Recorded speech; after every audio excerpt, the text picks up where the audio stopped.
pessoal, boa noite, tudo bem com vocês? Como vocês estão? Últimos ajustes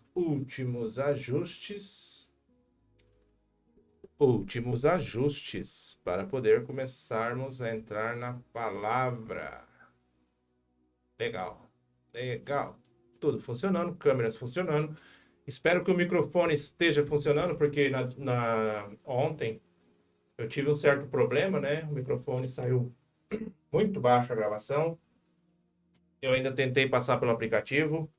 Eu meio que ainda não descobri o que que é, não, mas eu fiquei mexendo ali e provavelmente hoje vai estar melhor. Eu fiz uns testes agora há pouco e aparentemente está ótimo. E aí, pessoal, como foi sua terça-feira? Dia 19/12, 6 horas, 36 minutos. Eu acho que eu nunca comecei uma live tão cedo. Mas estamos aqui, né? Para a honra e glória do Senhor, conseguimos vencer mais esse dia, conseguimos chegar até o final desse dia. Eu espero que todos nós possamos estar bem, agradecidos e prontos para descansar, né? Alguns ainda estão no seu horário de serviço, alguns vão estender o seu horário de serviço até mais tarde. Outros estão saindo do seu serviço e não vão direto para suas casas, mas logo estarão lá também para descansar. E para a honra e glória do Senhor, nós estamos aqui, né? Para ouvir uma palavra, para trazer uma palavra e para que seja uma palavra abençoadora. Irmãos, seguindo o livro de Mateus, versículo a versículo, como eu já venho fazendo há algum tempo, eu estou hoje muito ansioso, pois finalmente entramos no Sermão do Monte. A partir de hoje, Sermão do Monte começa no capítulo 5 e vai até o capítulo 7, né? Termina no início do capítulo 8. Então, provavelmente vai ser meses apenas estudando e mergulhando nas falas de Cristo, nos ensinamentos que Jesus Cristo tem para nós, naquele que é o caminho, a verdade e a vida, aquele que nos deu uma oportunidade através da graça para termos livre acesso ao trono de Deus. Beleza? Antes de mais nada, antes de nós começarmos, né, a ler o estudo na qual o Senhor nos permitiu ter hoje, vamos fazer uma oração? Vamos convidar o Senhor não só para esse momento, mas também para a nossa vida, né? Para nosso dia a dia, para o nosso trabalho, para a nossa casa. E que nós possamos estar mergulhando agora na presença do Senhor, nos entregando, deixando nossos afazeres por um instante de lado, como foi dito ontem, parar por um momento e focar somente em Deus. Amém? Querido Deus Todo-Poderoso, Criador dos céus e da terra, em nome de Jesus, eu invoco o teu santo, poderoso, glorioso Espírito, Senhor. Sabemos que todas as coisas provêm de ti, sabemos que tudo vem da sua graça, da sua glória, da sua honra. E se o Senhor não estivesse aqui, Pai, eu também não estaria. Eu sei que tudo isso aqui foi possível porque o Senhor esteve nesse ambiente, está nesse ambiente. Então que a tua palavra, Pai, possa estar chegando aos corações, às mentes, àqueles que estão necessitados, aos espíritos cansados, às almas cansadas, aos corpos cansados, Senhor, que eles possam estar recebendo um refrigério de Ti nesse momento, que eles possam estar sendo guiados a Te obedecer, a Te louvar e Te adorar. Pai, eu Te agradeço por esse dia de trabalho, sei que foi um dia cansativo, sei que foi um dia tenso, mas o Senhor permitiu que esse dia acontecesse e o Senhor nos deu a vitória. Em nome de Jesus, Deus, muito obrigado. Meus queridos, hoje nós vamos ler o livro de Mateus, no capítulo 5, no versículo 3. A minha tradução é a tradução Bíblia do Rei James, ok? Então pode ser que a escrita esteja um pouco diferente, mas o entendimento do texto é o mesmo. A partir do versículo 3, o versículo diz assim: Bem-aventurados os pobres de espírito, pois dele é o reino dos céus. Nesse ponto, nós temos que entrar numa área mais didática dessa situação do Sermão do Monte. É algo que nós temos que descrever para poder ter um entendimento da situação na qual está acontecendo esse sermão. Nós já vemos de algum tempo que Jesus ele veio caminhando pela Galiléia, se apresentando o seu ministério, mostrando quem ele era e para que ele veio. Nós vimos que ele já veio separando aqueles que iriam fazer parte dos seus discípulos. Ele chamou cada um individualmente pelo seu nome. Alguns estavam no trabalho, alguns estavam com sua família, mas a partir de agora ele começa a ministrar um sermão de ensinamento. Ele começa o Sermão do Monte com as bem-aventuranças. As bem-aventuranças servem de introdução para o Sermão do Monte, ok? O Sermão do Monte é o primeiro dos grandes temas tratados por Jesus. Olha que legal. Em Mateus 5 ao 7, temos o Sermão do Monte. Em Mateus 10, é o envio dos apóstolos. Mateus 13 é uma série de parábolas, Jesus ensinando de maneira prática. Em Mateus 18, são os ensinamentos voltados ao perdão.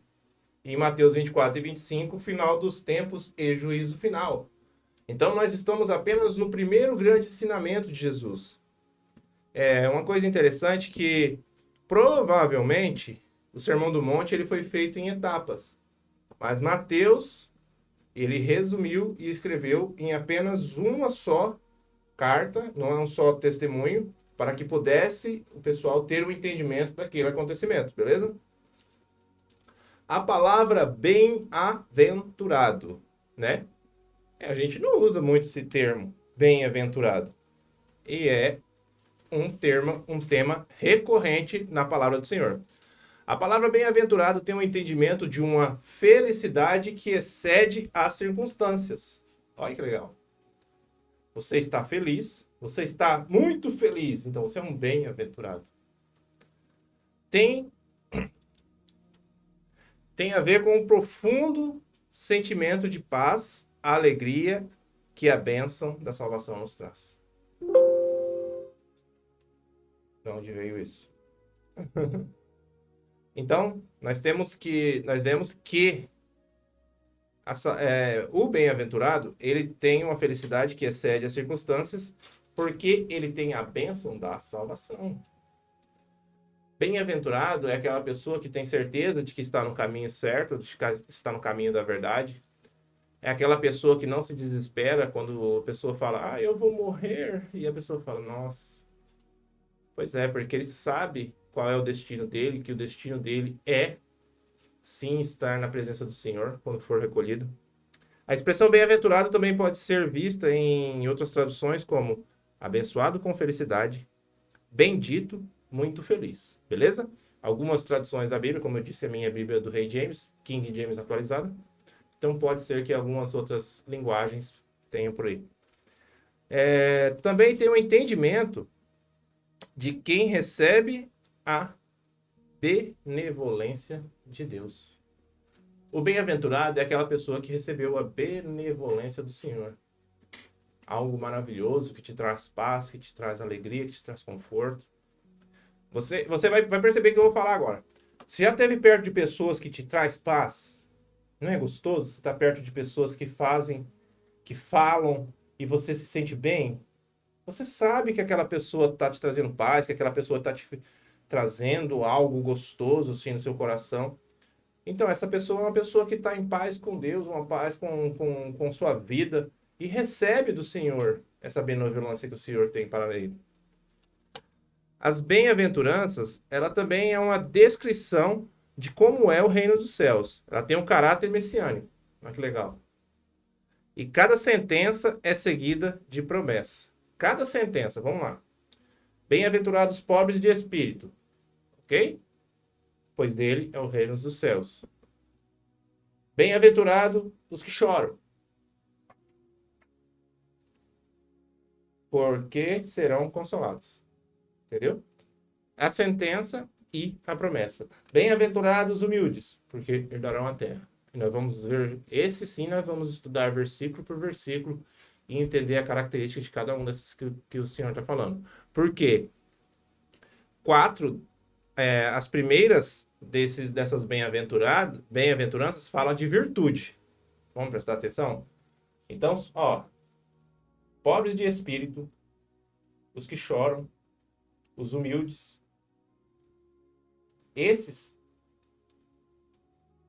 Os humildes, Esses são virtudes que a pessoa tem. Aí depois, as outras bem-aventuranças são atitudes. Misericordioso, pacificador, limpos de coração. Então são bem-aventuranças de virtude, que a pessoa já tem aquela virtude dentro dela, ela nasce ou ela herda do Senhor essa virtude. E a outra são atitudes, aquilo que a pessoa faz e pratica no seu dia a dia. E agora nós vamos entrar no tema exatamente de quem que o Senhor está se referindo, porque Jesus fala assim, bem-aventurados, entendemos o Sermão do Monte, né? Entendemos a bem-aventurados, o que significa, o que ele quer dizer. E agora nós vamos entrar no tema que é pobre em espírito. Essa palavra pobre, no original, seria algo como pitoxos, né? Não sei como se pronuncia isso. Ela tem o significado de uma pessoa em mendigância, um mendigo. É a pessoa que vive em dificuldades absoluta e pública. E temos essa sentença, não porque a pessoa é um miserável. Vamos entender por que Jesus está dizendo pobres em espírito? Primeira coisa que a gente precisa entender, pobre em espírito. Jesus está dizendo que existem pessoas que estão suplicando a Deus. O que a pessoa em situação de rua ela faz? Ela suplica que as outras a ajudem, ela suplica para que as outras pessoas possam estar ajudando. Então, a pessoa pobre em espírito é aquela pessoa que suplica a Deus sobre as suas necessidades. É a pessoa que suplica e solicita ao Senhor uma ajuda. É a pessoa que tem a coragem de desmanchar o seu eu, desmanchar o seu ser, quebrar a sua barreira de arrogância, quebrar a sua barreira de super-homem, super-crente, super sei lá o quê. E falar, Deus, eu preciso de Ti. Eu preciso que o Senhor age nessa área. Estou suplicando a Ti por isso. E segunda coisa que a gente precisa entender, que é a pessoa que não tem vergonha de expor essas suas necessidades ao Senhor. A pessoa em situação de rua que está mendigando um alimento, uma água, ela não tem vergonha de pedir uma água, uma comida. Ela está com fome, ela está com sede. Então ela vai chegar em alguém, ela vai chegar em alguma pessoa e vai pedir, falar, oh, preciso comer, preciso me alimentar. E assim são as pessoas pobres em espírito. Elas têm coragem de chegar ao Senhor e falar para o Senhor, Senhor, eu preciso de Ti. Eu não tenho vergonha de chegar aqui para você e expor, falando para mim, mostrando, eu posso ser grande, posso ser forte fisicamente, mas eu sou necessitado de Deus. Eu não tenho vergonha de chegar aqui e falar para vocês, eu preciso de Deus, do meu levantar ao meu deitar. Eu não saio da minha casa sem antes solicitar a proteção do Senhor. Eu não sento nessa cadeira sem antes falar, Deus, eu não sei o que falar. Eu não tenho vergonha de expor isso para qualquer um. Eu sou necessitado de Deus. Eu mendigo a presença de Deus todos os dias. Eu solicito a presença de Deus todos os dias. E você sabe por que o Senhor Jesus começa o Sermão do Monte justamente com esse tema, pobres em espírito? É para quebrar a barreira de religiosidade que havia na época. Eu acredito que eu fiz uma ministração, se eu não fiz, vai chegar um momento aqui que a gente vai falar sobre isso, porque vai estar lá na parte de Mateus 6, que fala sobre como orar. Existia uma religiosidade criada pelos fariseus que impedia as pessoas mais simples de se achegar a Deus. Pois eles se julgavam tão bons, tão incríveis, ao ponto das pessoas terem vergonha de orar, porque eles oravam no meio da rua e todos julgavam que aquilo era incrível e que aquilo era o certo e que Deus se agradava daquilo. Então vem Jesus agora e fala, ei, você que é pobre em espírito, você que não tem vergonha de mendigar a presença de Deus, você que não tem vergonha de solicitar a ajuda de Deus, seu é o reino dos céus. Você tem direito ao reino dos céus. Você tem direito ao reino do Senhor, desde que você não tenha vergonha de expor a sua necessidade de Deus, desde que você não tenha vergonha de declarar a sua necessidade a Deus. Jesus era mestre. Como mestre, ele conhecia os ensinos dos escribas e fariseus. E, consequentemente, conhecia como eles eram arrogantes e presunçosos. Na tradução Halachá, ou Halachá, que começa com H, que é uma tradição transmitida pelos pais de geração em geração, diz assim: quem cumpre toda a lei com exatidão é rico no Altíssimo. Quem cumpre a lei com exatidão é rico no Altíssimo. A tradição deles diz isso. E Jesus não está dizendo que não há bênção em obedecer e cumprir a lei. Mas sim que se sentir orgulhoso e soberbo por isso, não receberá o reino dos céus. A humildade, a necessidade é o que mais nos importa. O que mais importa é o Senhor. Vamos ler uma parábola interessantíssima que vai resumir essa história de como a pessoa é soberba e não é assim que deve se portar. Lucas 18, versículo 9. Isso. Deixa eu tirar o caderno e posicionar a Bíblia. O texto diz assim: a parábola do fariseu e do publicano. Para algumas pessoas, não confiavam em sua própria justiça e menosprezavam os outros.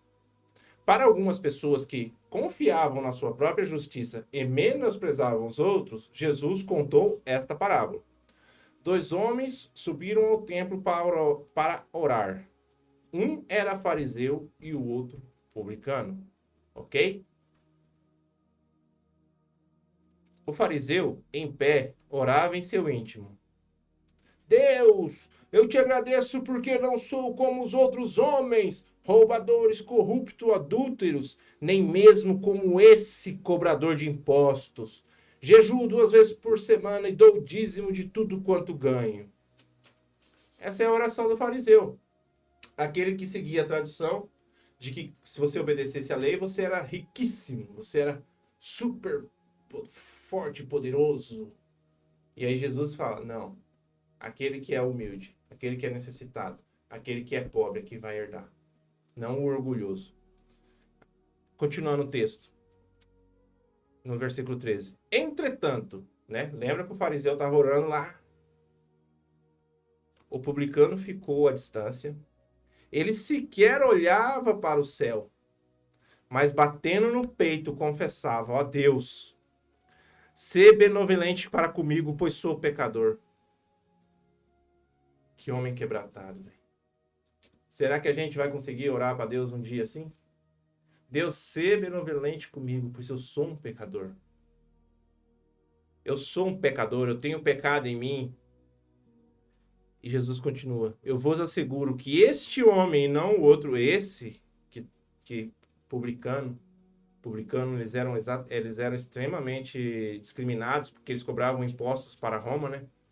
Eu vos asseguro que este homem, e não o outro, foi para a sua casa justificado diante de Deus. Porquanto todo aquele que se vangloriar será desprezado. Todo aquele que se vangloriar será desprezado, mas o que se humilhar, será exaltado. Você viu que coisa tremenda? Jesus disse lá no Sermão do Monte, falando assim: gente, os pobres em espírito herdarão, pois deles é o reino dos céus. Outra coisa que é importante, Jesus não está dizendo assim, aqueles que se transformarem em pobres. Ele fala, não, os pobres. Ou seja, ele está dando a sentença. Aqueles que já são quebrantados, aqueles que já são humildes, aqueles que já são necessitados do Senhor, aqueles que não se envergonham de Deus, receberão o reino dos céus. E não o orgulhoso que bate no peito dizendo, eu sou, eu faço, eu aconteço. Amém? A nossa ministração já está indo para o caminho final, mas antes eu gostaria de ler um texto que na minha Bíblia de estudo, ele está tão lindo que eu falei assim, eu nem vou copiar isso aqui. Eu vou apenas ler da forma que está. O texto diz assim, pobres em espírito não é uma contradição, nem se refere a pessoas tímidas, sabe? Que é a pessoa que não tem vergonha de falar, a pessoa que se acanha e tal. Não tem nada a ver com isso. Ou sem poder econômico, não é também o pobre, coitado que trabalha na diária para poder pagar uma água, a luz, né? Significa sim que o discípulo, seguidor de Jesus, aquele que ama Deus sobre todas as coisas, conhece suas limitações e fraquezas e reconhece que sem a graça do Senhor é impossível viver a vida cristã. Vou ler de novo esse trecho, hein? Presta atenção. Que o discípulo, seguidor de Jesus, aquele que ama Deus sobre todas as coisas, já tem uma aplicação aqui, né? Conhece suas limitações e fraquezas. Ele conhece o Deus da vida dele e conhece o seu próprio ser, suas limitações e as suas fraquezas. E reconhece que sem a graça do Senhor é impossível viver a vida cristã e que por isso não tem qualquer motivo para se orgulhar. Eita Deus! Sem Deus não tem como se orgulhar. Sem o Senhor, não tenho do que me orgulhar. Do que eu vou me orgulhar se somente Deus é o Deus da minha vida? Se somente Deus tem a palavra, se somente Deus tem o poder, somente Deus é o Senhor. Se é Deus que abre, se é Deus que fecha, se é Deus que leva, se é Deus que traz. Pois o reino dos céus é também uma dádiva aos quebrantados, humildes e arrependidos. Assim como o texto que nós lemos agora da parábola. E não pode ser alcançado através de qualquer esforço, barganha ou talento humano. Você pode ser o ser humano mais rápido do mundo. Você pode ser o ser humano mais forte do mundo. Você pode ser o ser humano que tem a voz mais bonita. Você pode ter a beleza de todos. Você pode ter todas as riquezas do mundo. Mas se você não tiver um coração quebrantado, se você não tiver a humildade dentro de você para se quebrantar diante do Senhor, não se envergonhar do Senhor, você não vai receber nada de Deus. Você não tem como comprar a bênção de Deus. Você não tem como comprar nada de Deus e barganhar com o Senhor, se não for através do seu coração quebrantado, através da sua entrega diária. E o reino dos céus é o domínio de Deus sobre toda a criação.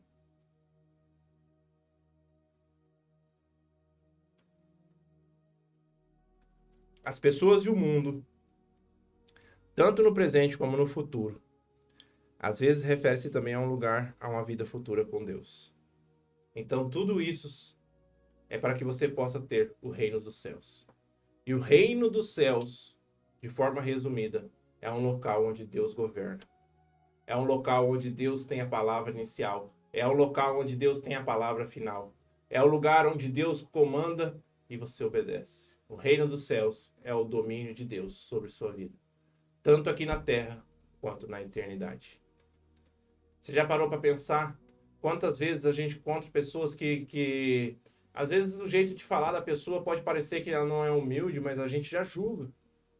Então não seja uma pessoa que acha que por você ter, por fazer, por ser alguma coisa, você vai ser encantado, você vai ser o separado, você não vai ser arrebatado aos céus por causa dos seus lindos olhos azuis, por causa da sua conta bancária. Não.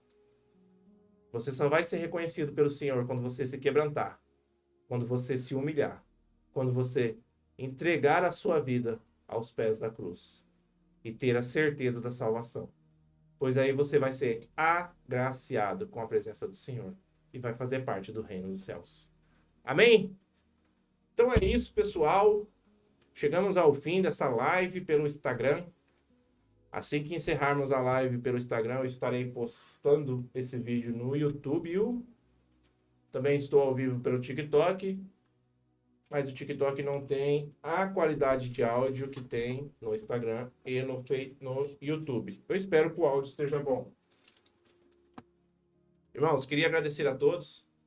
Deus abençoe a todos. Deus abençoe aqueles que trazem uma palavra de